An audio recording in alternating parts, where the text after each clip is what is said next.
सूरज की तपिश जब धरती का सीना चीर देती है तो अक्सर उम्मीदें भी भाप बनकर उड्डी जाती हैं।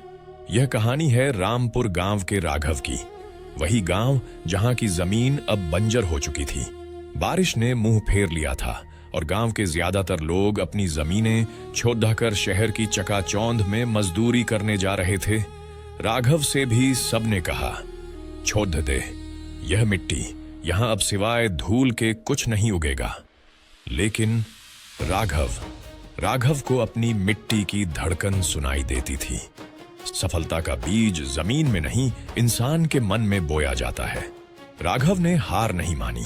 उसने पारंपरिक खेती के साथ साथ नए तरीकों को अपनाया।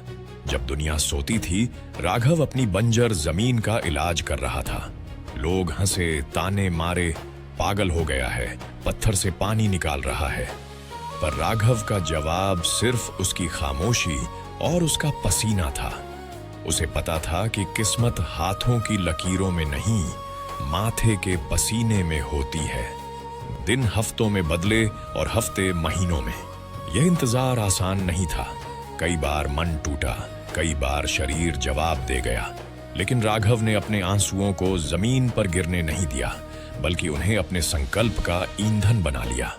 और फिर एक सुबह उस सूखी बेजान मिट्टी ने अंगत ढाई ली।